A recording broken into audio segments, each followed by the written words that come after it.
Yashodanandana Padmanarandana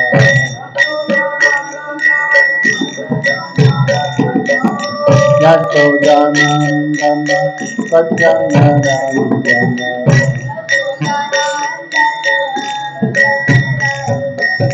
Jamuna Puravanachari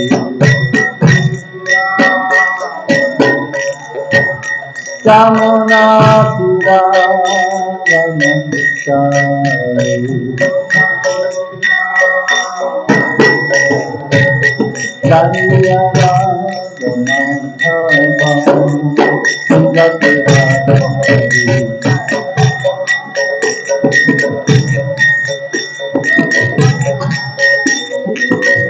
Jana Vallabha Girdharadhari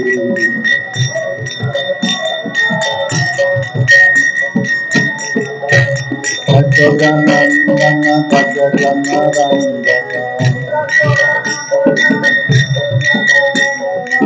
Yashodanandana Padmanarandana Jamuna Puravanachari Jamuna Puravanachari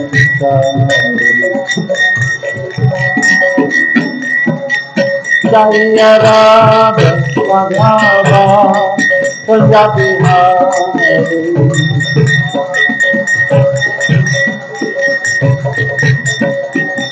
Jaya Radha Madhava Punjabi Hari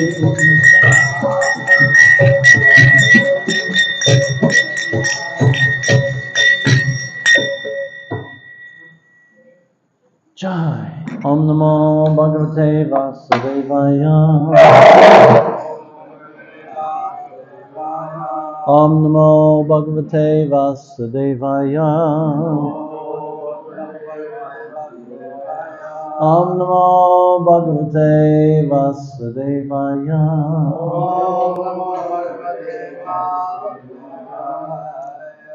Where are we reading from today? 15:2.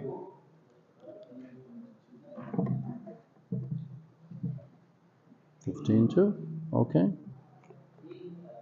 A reading from Bhagavad Gita as it is, chapter 15, text 2, the Yoga of the Supreme Person. It's an unusual title, isn't it? The Yoga of the Supreme Person. What does it mean, actually? I never thought about it before. Did you? What does it mean? The Yoga of the Supreme Person? Just connect with the Lord.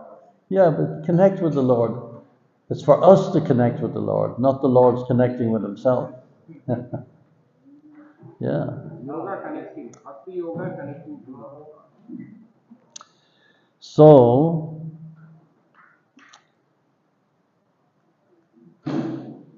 Adas Chardvam Prishtas Tasya Saka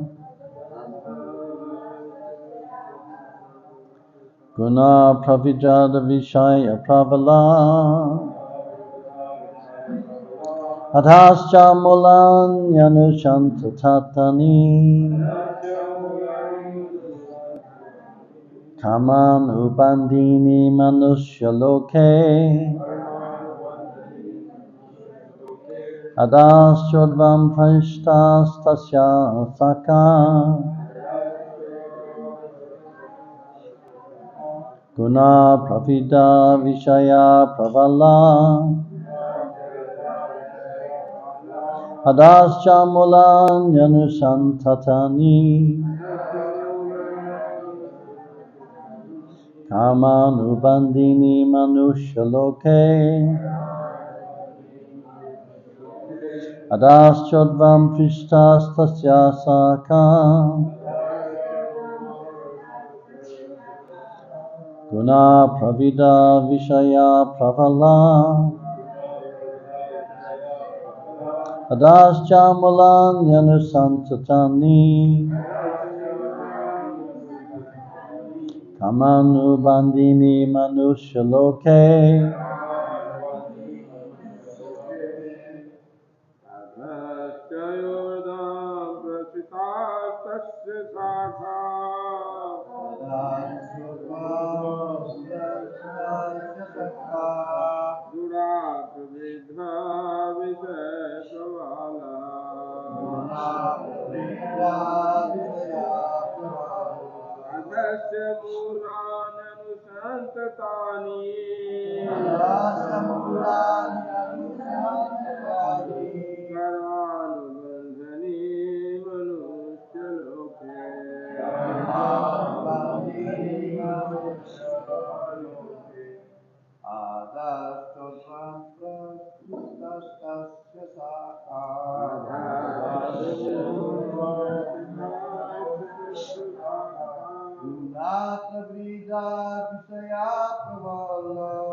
Ladies,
Ada, downward, cha, and, urdhvam, upward, prashrita, extended, tasya, its, sakya, branches, guna, by the modes of material nature, pravrida, developed, vishaya, sense objects, pravala, twigs, ada, downward, cha, and, mulani, roots, anushantatani, extended, karma, to work, andubandini, bound, manusyaloke, in the world of human society.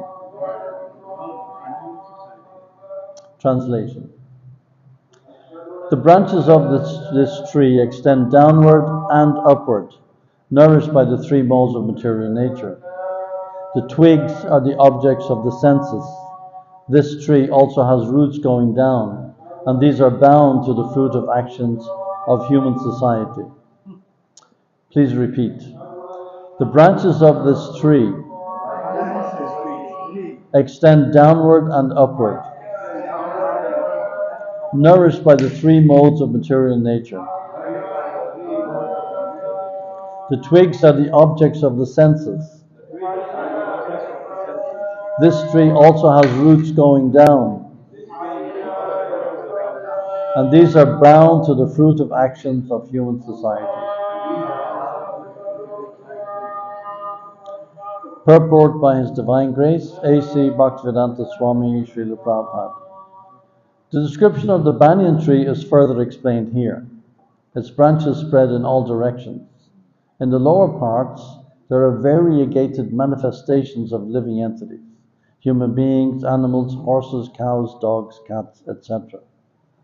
These are situated on the lower parts of the branches, where on the upper parts are higher forms of living entities, demigods, Gandharvas, and many other higher species of life. As a tree is nourished by water, so this tree is nourished by the three modes of material nature. Sometimes we find that a tract of land is barren for the want of sufficient water, and sometimes a tract of land is very green. Similarly, where particular modes of material nature are proportionately greater in quantity, the different species of life are manifested accordingly. The twigs of the tree are considered to be the sense objects. By development of the different modes of nature, we develop different senses, and by the senses, we enjoy different varieties of sense objects. The tips of the branches are the senses, the ears, nose, eyes, etc., which are attached to the enjoyment of different sense objects. The twigs are sound, form, touch, and so on, the sense objects.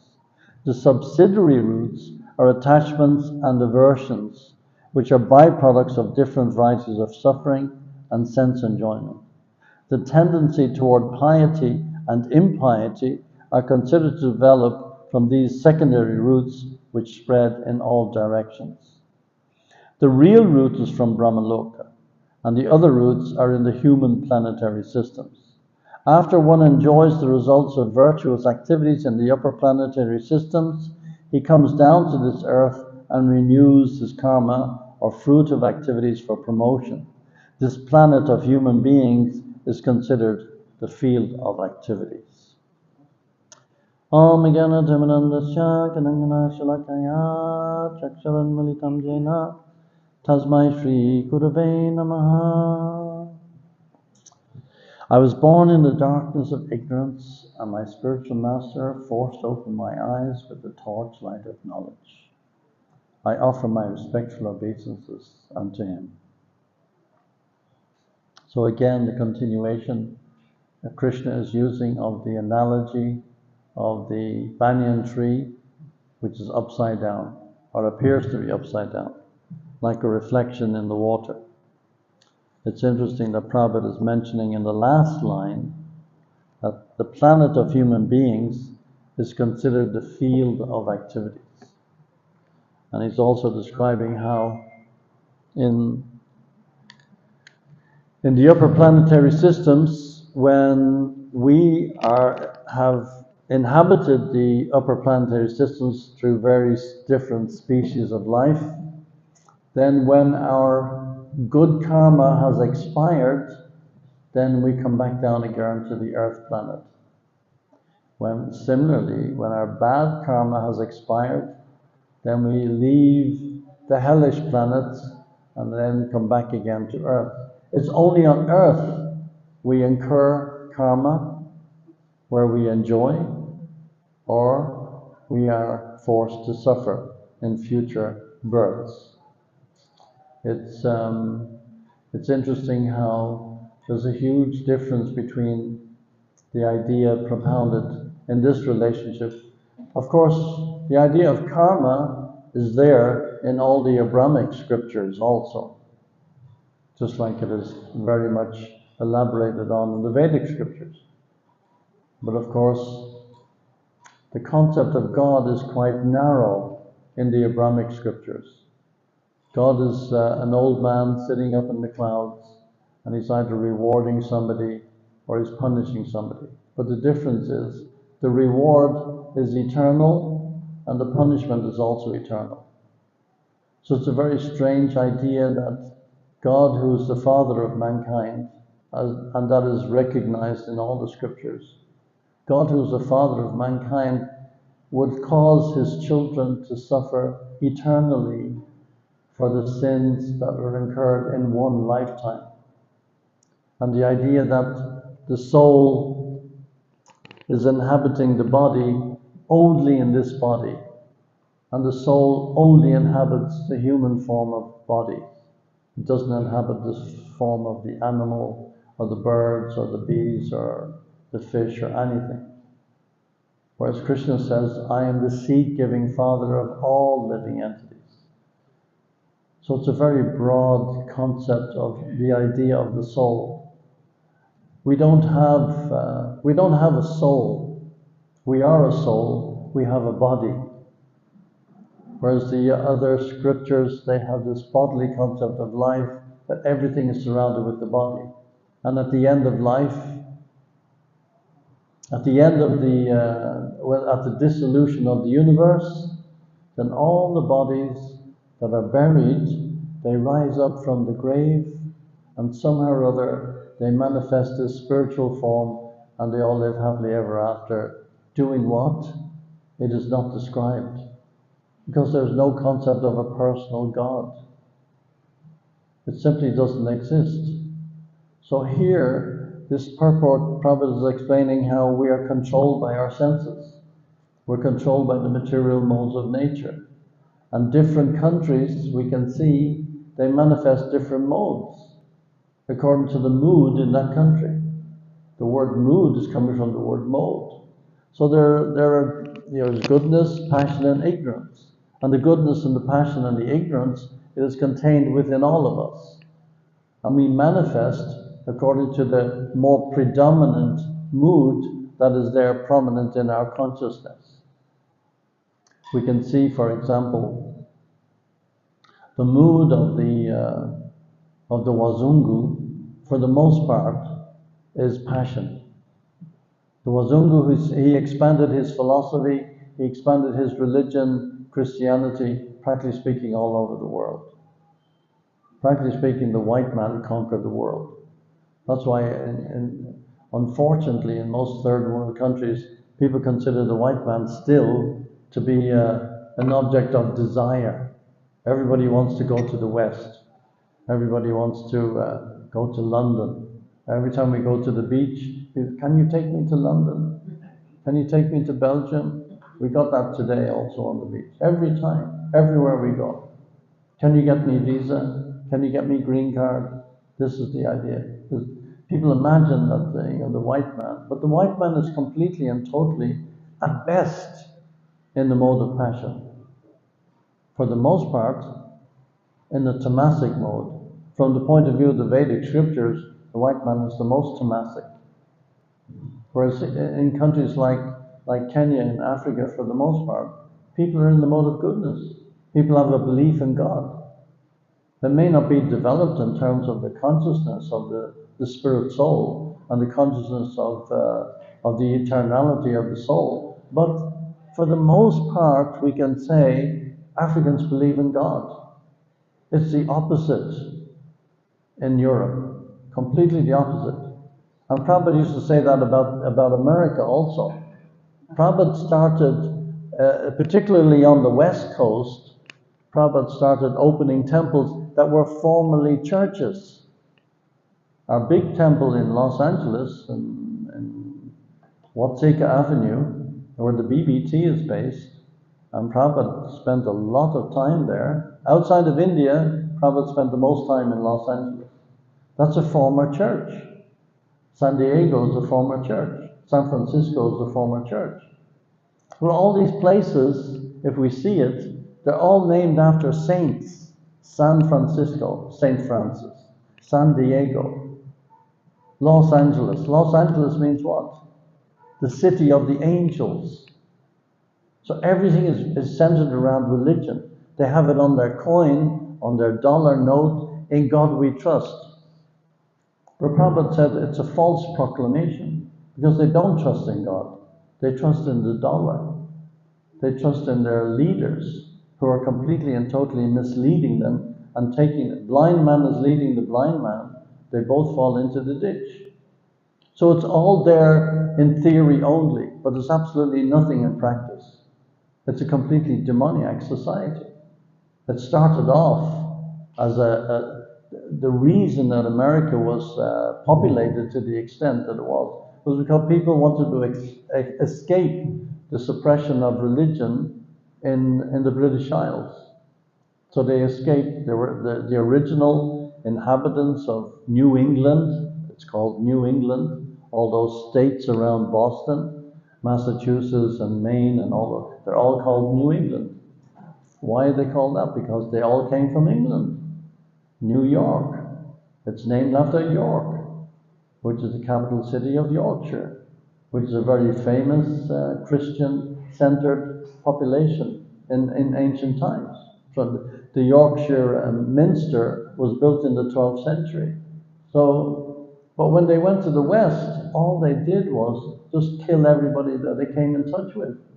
They killed all the Canadians, all the native Canadians, they killed all the native Americans. The Spanish and the Portuguese killed everybody in South America that they could lay their hands on. They killed the Incas. They just went everywhere and destroyed everything.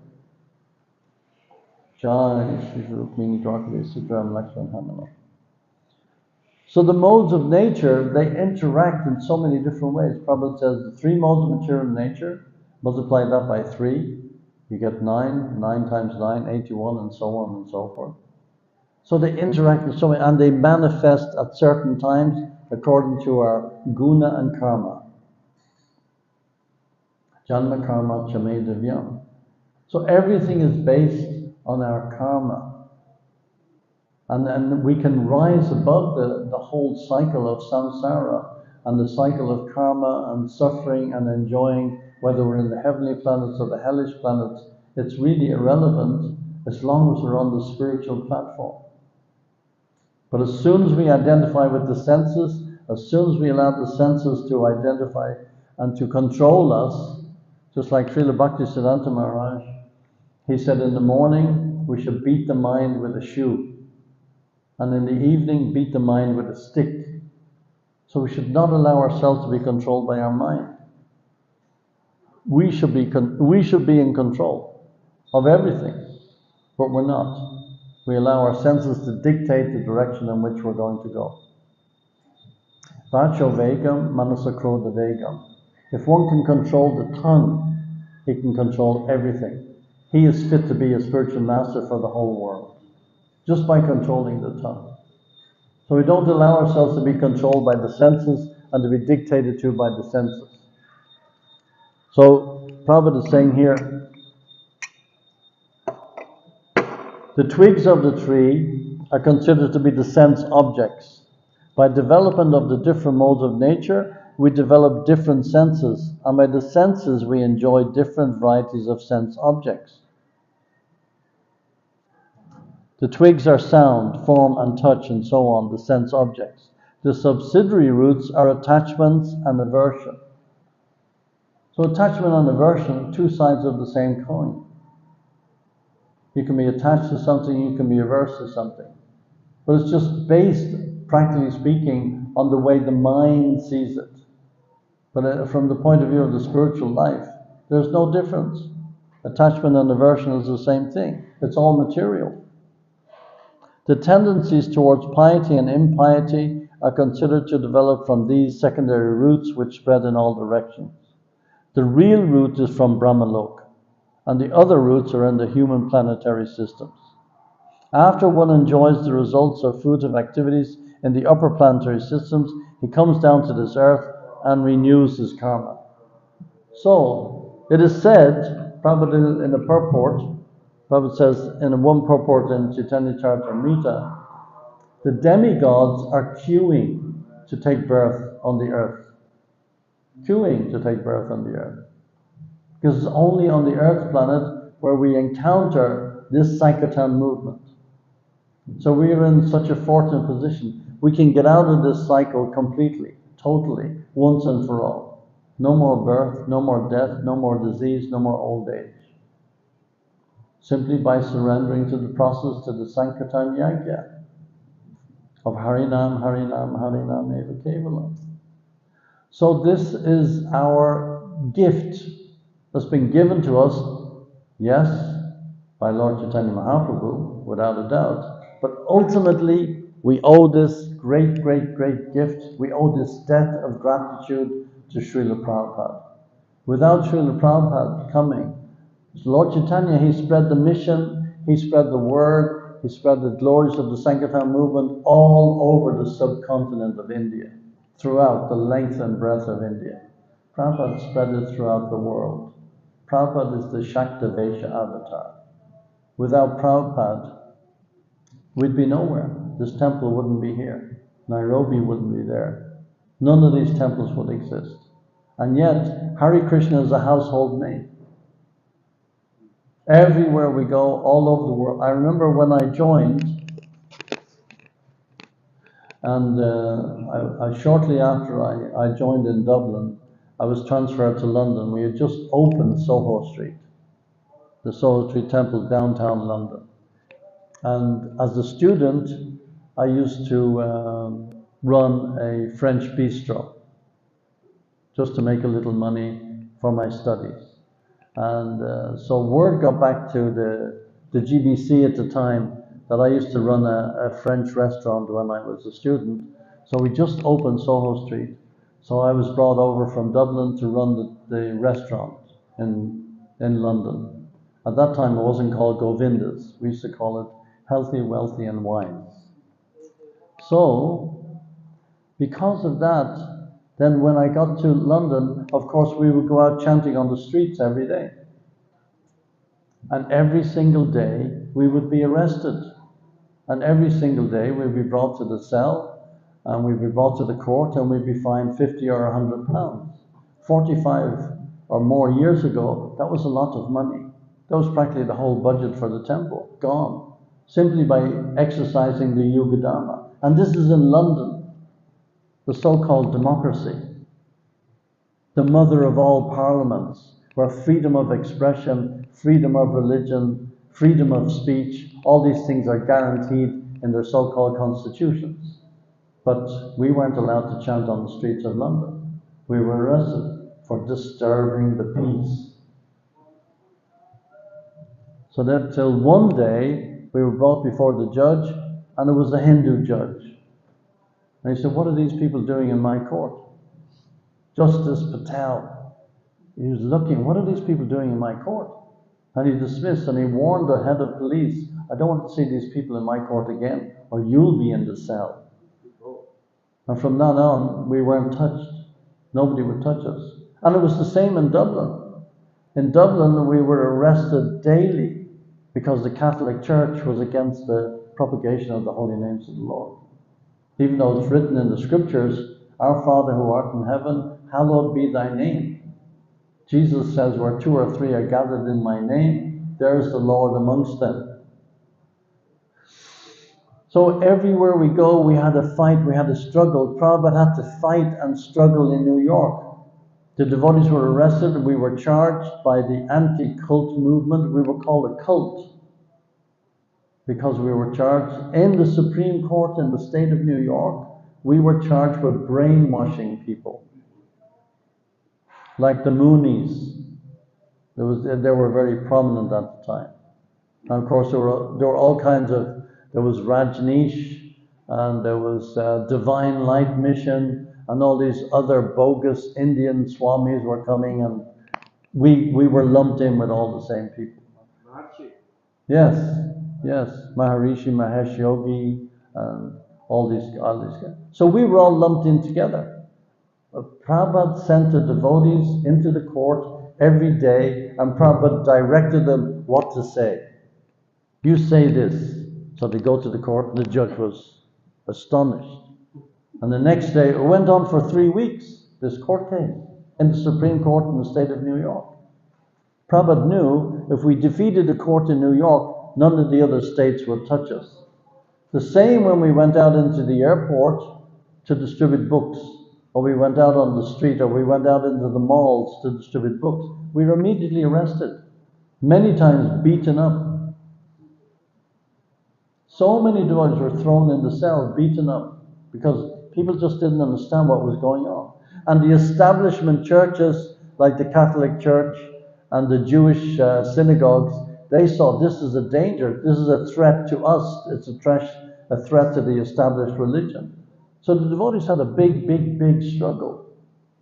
And every day Prabhupada would guide them. Adi Keshava, then Swami, he was heading up the defense to prove that we were not a cult and we weren't brainwashing people. So Prabhupada established it based on the authority of Bhagavad Gita, how it's 5,000 years old, and how it is the Word of God. And he got so many professors of religion, professors of Indology, to give their version of what is the Bhagavad Gita, and its established bona fide religion. And after 3 weeks, the case of brainwashing was thrown out of the court, and we were never touched after that. So time and time and time again, even in these so-called modern democracies, Prabhupada was struggling. He struggled, but he didn't give up. He never gave up. So we also struggle. We struggle with our mind. We struggle with our consciousness. We struggle to get up in the morning. We struggle to chant our rounds. It takes determination. It certainly takes determination. But when that determination is fixed, and when we get a taste, when we get that little bit of ruchi, just like Narada Muni, we were discussing this morning, when he got the darshan of the Lord, just for a second, and then he wanted more. But he had to wait, but he got that darshan. Dhruva Maharaj the same. He got the darshan of the Lord. He was touched by the blessings of the Lord. He touched them with his conch shell. And then when he got that darshan of the Lord, he didn't want anything else. So, the Dhruvalok, the North Star, that's Dhruvalok, that is a part of the spiritual world and a part of the material world. It doesn't become extinguished at the ending of the universe. So that was his reward. He said, I was searching for pieces of broken glass, and now I have this diamond. I'm sorry that I was asking for something so insignificant as a kingdom greater than my father. Now I have your darshan. And Narada Muni, he tried to dissuade Dhruva Maharaj from performing his tapasya. He wanted to go out into the forest with all the wild animals and tigers and lions and everything to perform tapasya and go into meditation. For what? Because he was rejected by his father. So as he could have a greater kingdom than his father. And Narada Muni said, listen, you're just a boy. Just go home. Just stay with your mother. Do your thing. Wait until later. Wait till you become a teenager and then come. No, I want to do this now. As a 5-year-old boy. So Narada Muni blessed him with the mantra, Om Namo Bhagavate Vasudevaya. You chant that mantra, Om Namo Bhagavate Vasudevaya. And with his meditation on that, he gained success. But it took determination. Just like Srila Prabhupada, he had full faith in his Guru Maharaj. Full faith. And he didn't deviate for a second. So because of that, because of full faith in his Guru Maharaj, he said on so many occasions, particularly when Srila Prabhupada installed the deities of Gaur Nitai in Atlanta, Georgia.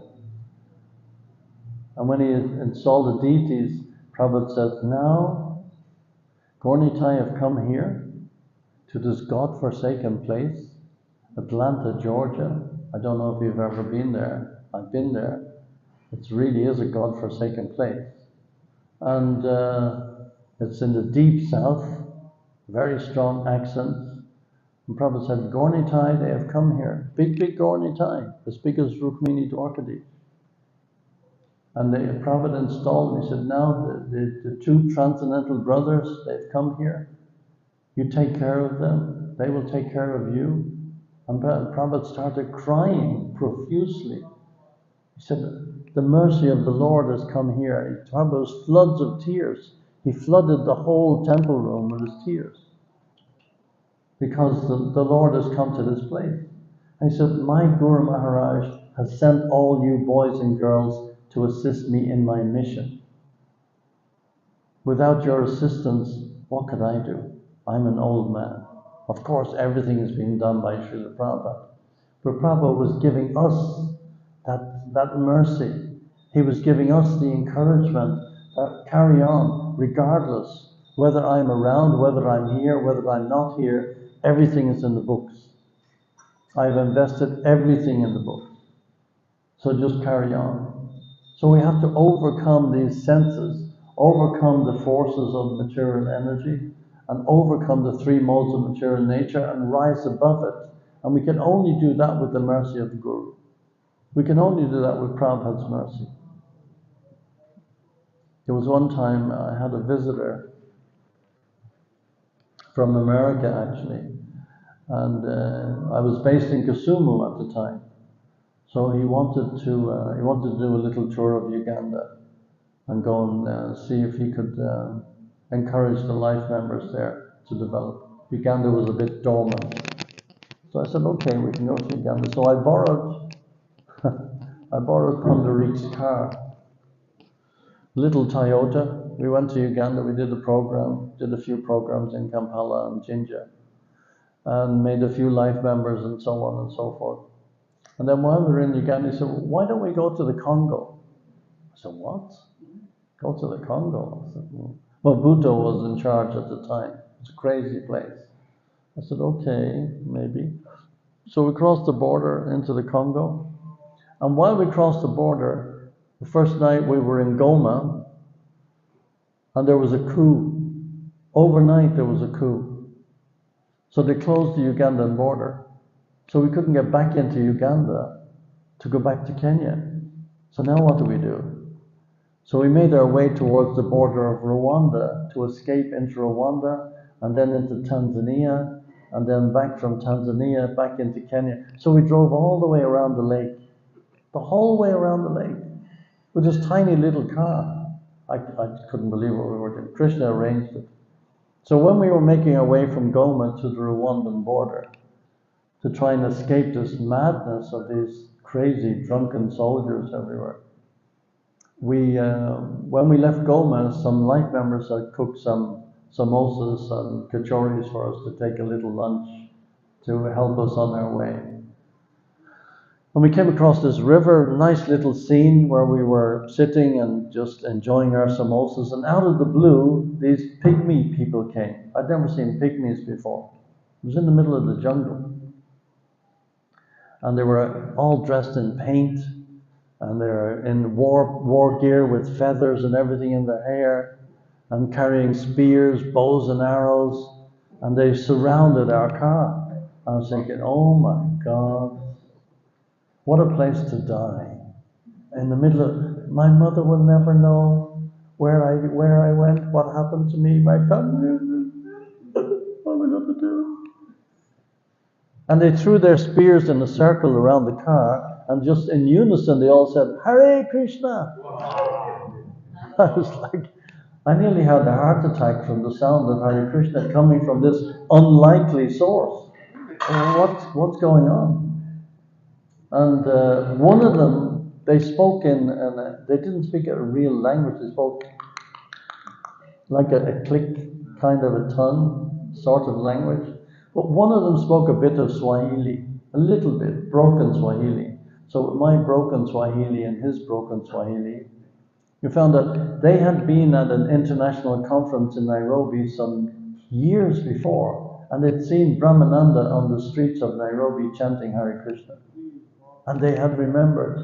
So they saw the dhoti and kurta and tilak, and immediately, boom, spontaneously, these aborigines, these basically, wild people living in the jungle, hardly even wearing any clothes, they chanted Hare Krishna. Jai. So when Lord Chaitanya says every town and village, he means it. And look what Prabhupada did. Prabhupada brought the holy name to these pygmies in the middle of the jungle, in the middle of the Congo.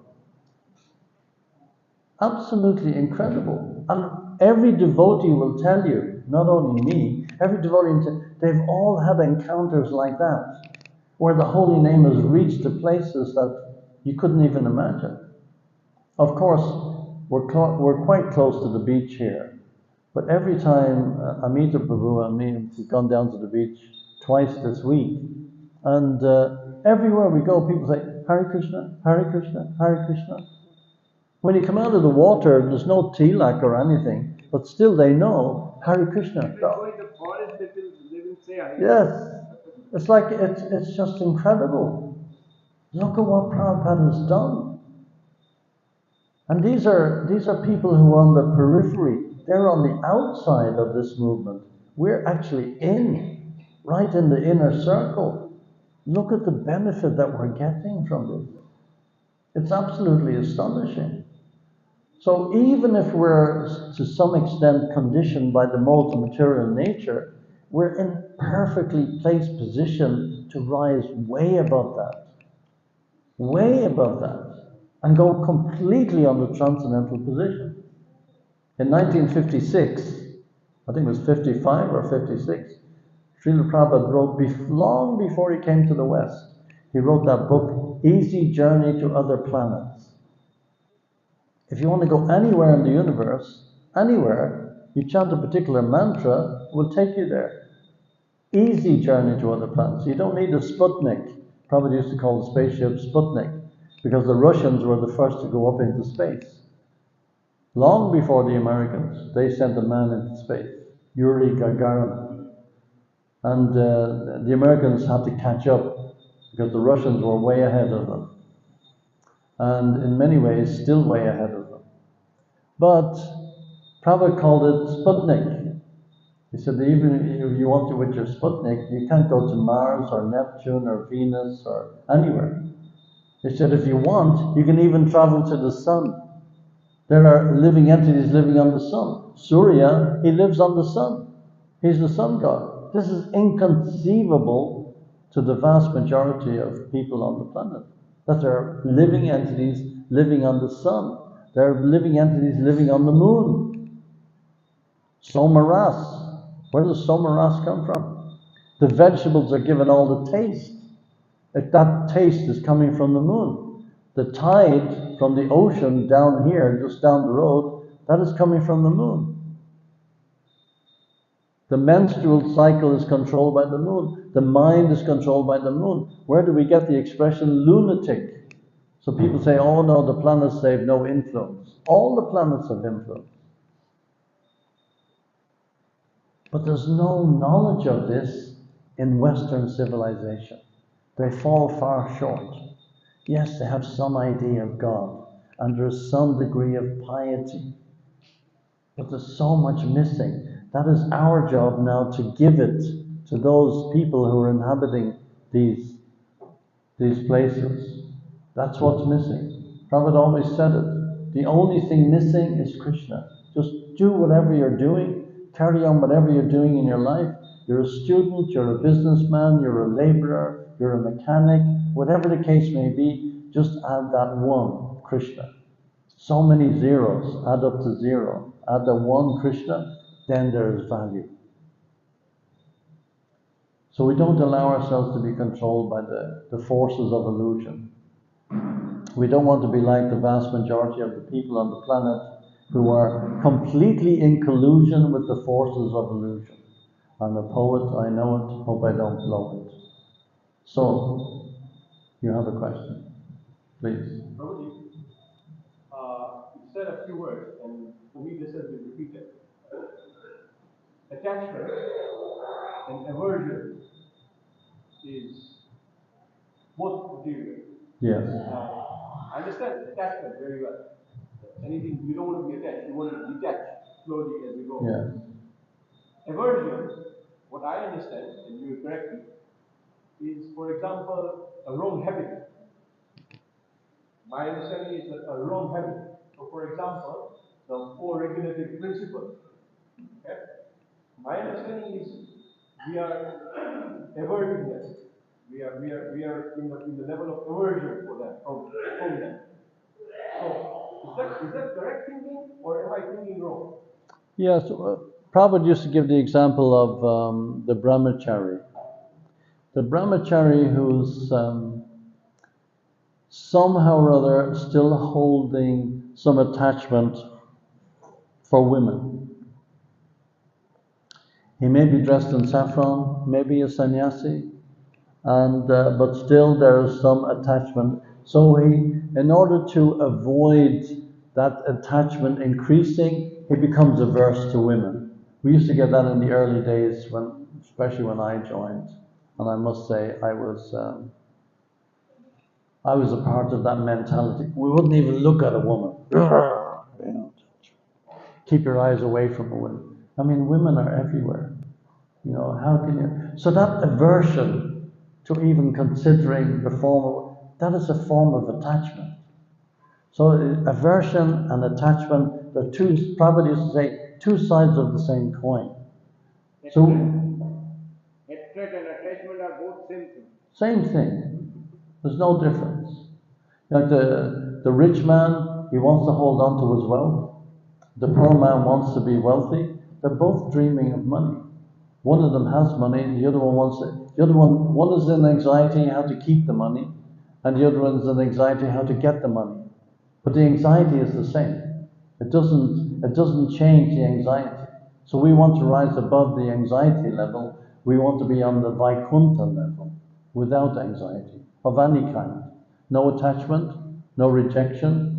We want to engage everything in the service of the Lord. That term in the Sanskrit sense is called Yukta Vairagya. So no matter what it is, Krishna says in Bhagavad Gita, to give the perfect example, Krishna says, I am sex life. Krishna says himself, I am sex life. And that sex life is designed to produce a perfect offspring, and that perfect offspring is engaged in the service of the Lord. That is the perfection of sex life. It's not that we're against sex life. It's not that we're against family, or we're against marriage, or everybody has to be a brahmachari. Somebody chooses to that, but they should choose it naturally, not out of a sense of aversion. So you wanted to say something else? Yes, so again, we're still a little confused with this. Like, for example, somebody in the early stages of their spirituality chooses a celibate life. Yes. Yes, he does. And we are all living in Prakriti where the modes are very strong. Mm-hmm. So, isn't it better for that person to kind of stay away, if he's a celibate, for example, if that's the example we're using, to stay away from women rather than test his nerves? Yes, yes, it is. Ultimately, we all have to perform tapasya. Ultimately. But Prabhupada also said, and it's actually a fact, all the major centers and all the major temples in our society were started by grihastas, not sannyasis. And all the early devotees were married. And they were very supportive of each other. Of course, they had the encouragement of Srila Prabhupada, and Srila Prabhupada directed it. Like it was Mother Malati and Shama Sundar, and their daughter Sarasvati, who was 2 years old, and Prabhupada always mentioned Sarasvati in his communication. He said the London temple was started by a Grihasta couple and their 2-year-old daughter. So if they were all brahmacharis, how would they have met the Beatles? How would they have engaged George Harrison? Because a brahmachari is not interested in Karmi music, he's not interested in, but because they were halfway in the spiritual world and halfway in the material world, they were able to engage with these famous people who were the most famous rock musicians on the planet at the time. And George Harrison, then he engaged the devotees, brought them into the studio. They made the Apple record, the famous record of chanting Hare Krishna, was #1 on top of the pops for 6 weeks. So if that was a brahmachari, he may have been able to do it, but he would have struggled. So it depends, completely depends. If we want to be detached from the material world, Prabhupada was a sannyasi, for example. But yet, Prabhupada engaged his disciples in performing a fire sacrifice to marry his disciples. Prabhupada married his disciples. It's not the business of a sannyasi to engage in a fire yajna, to marry grihastas. In fact, sannyasis should be staying away from that completely. But Prabhupada saw, again, another thing was, it's never been heard of in the history of Gaudiya Vaishnava, never been heard of that women and men live in the temple. It just doesn't exist. And Prabhupada started this. Prabhupada saw The Western society, they're too attached to mixing together with each other. If I insist that everybody has to be a brahmachari, it simply won't work. So it's not that Prabhupada broke the rules. Prabhupada had the power to engage people in whatever way is possible, just for the sake of spreading the glories of the mission of Chaitanya Mahaprabhu.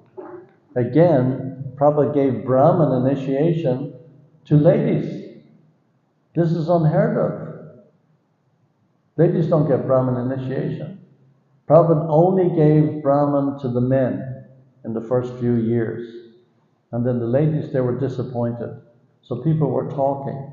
So Prabhupada saw, oh, they're despondent, they're disappointed.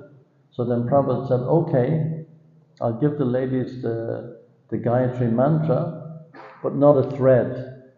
So the ladies didn't get a thread, but they got the mantra. The ladies were able to go on the altar. They were able to worship the deity. All the pujaris in the early days were all ladies. So that's, to some extent, you could say, that's going against Vedic principles. Women living in the temple, couples living in the temple, children living in the temple. But that's how the movement started. This is the power of the pure devotee. So he was able to rise above it. And he got a lot of criticism from his godbrothers because he was so liberal. Prabhupada was very conservative, ultra-conservative, you could say. Imagine, he introduced the 4 principles. No meat eating, no gambling, no illicit sex, and no intoxication. The whole of Western civilization is based on these sinful activities. So Prabhupada made it a precondition. If you want to become my disciple, you have to give up these sinful activities. And he got thousands of followers. Thousands of followers. It's impossible. All the churches tried to do it. The synagogues tried to do it. The mosques tried to do it. They all failed. Prabhupada did it in a second.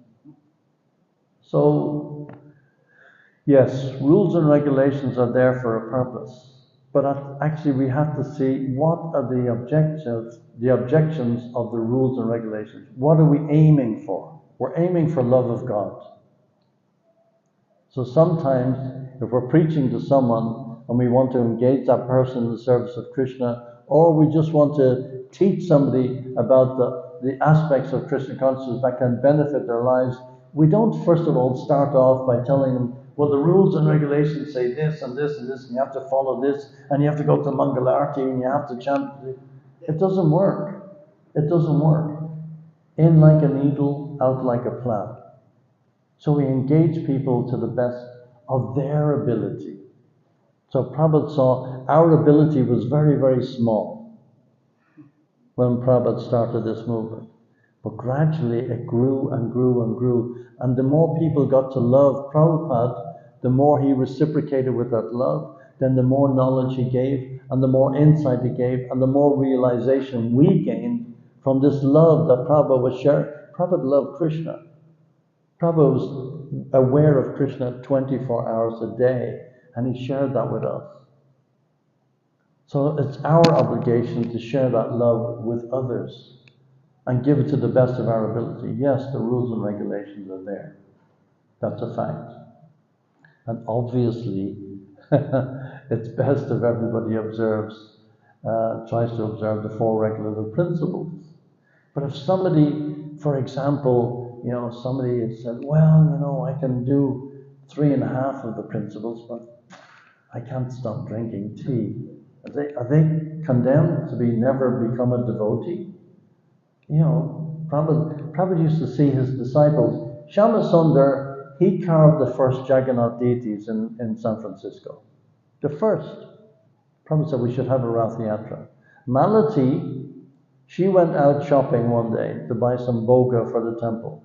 And she came across this Indian souvenir shop somewhere in San Francisco. And she saw Lord Jagannath, who's about that size. A little statue of Lord Jagannath in the window. So she bought it. And she brought it home, back to the temple. Prabhupada was in San Francisco at that time. So she took it out of the little paper bag and she showed Prabhupada, what is this? Has this got something to do with India? Prabhupada immediately fell down and did dandavats to this little statue. So where did you get this? Oh, I bought it in the shop. Were there two others with it? He said, yes, there was, but I only bought one. This one was the most attractive. So I'd go back immediately and buy the others. So she brought back Baladev and Subhadra. So then Shyamasundar, he was an artist. He was a sculptor. So Prabhupada showed Shyamasundar this 2-inch statue, and he said, can you carve a big one of this? So she said, yeah. So Shyamasundar went with his hammer and his chisel, and he was carving away. And they were finally formed the shape. And Prabhupada came into the workshop where Shyamasundar was carving this Jagannath, and Shyamasundar was smoking a cigarette. And he's putting the cigarette on Jagannath's head when he was carving. So Prabhupada said to him, well, it's better if you don't do that. But Prabhupada could have said, no, he can't be smoking cigarettes. You're carving the... He was putting the cigarette on Jagannath's head. So in a normal situation, he would have been rejected by a normal spiritual master, by a normal guru. But Prabhupada knew what he was working with. And these devotees went on to do amazing things, opening temples all over the world, simply with Prabhupada's encouragement. So yes, the rules and regulations are there, and we should be observing the rules and regulations, but at the same time, when people are coming in new, we have to be a little flexible. We have to take consideration, where's that person coming from? I'm bringing that person to Krishna. I want to encourage them to come closer and closer to Krishna. We want to encourage each other. We may have weaknesses, but we encourage each other to deepen our relationship with Guru and Krishna. That's the objective. We don't want anything else. We don't want to be, so proud. Oh, you say I'm already a fixed up devotee, and I chant 16 rounds, and I go to all the programs, and then we lose heart. We can never lose heart. We always have to give our heart. When we give our heart to Krishna, Krishna reciprocates. He gives us his heart. That works both ways. Is that okay? All right. Any more questions? So it's 12. Vedic scripture is mentioned. All rules and regulations is only mean to serve the Supreme Lord. Yes. If you make all the rules and regulations, you don't serve. I don't develop the love of God, those rules and regulations are useless. I read Prabhupada had once said that don't be so proud of being a vegetarian. Yeah. Even a cow is a vegetarian, a goat is a vegetarian. What makes you different from them? Monkeys are there. And pigeons. They are supposed to be, you cannot become more Australian than monkey. So, the naked and jumping, sleeping on the tree.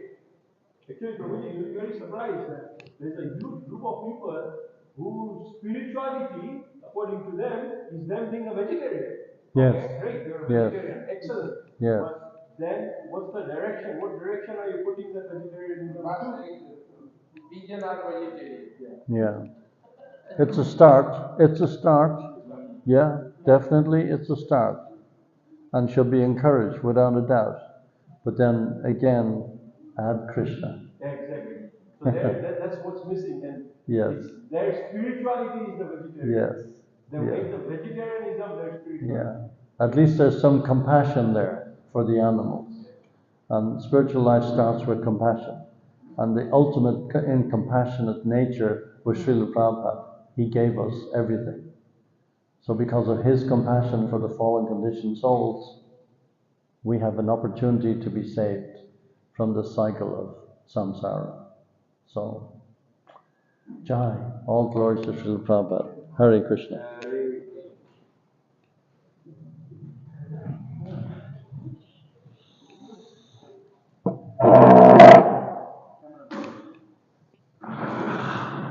Jai.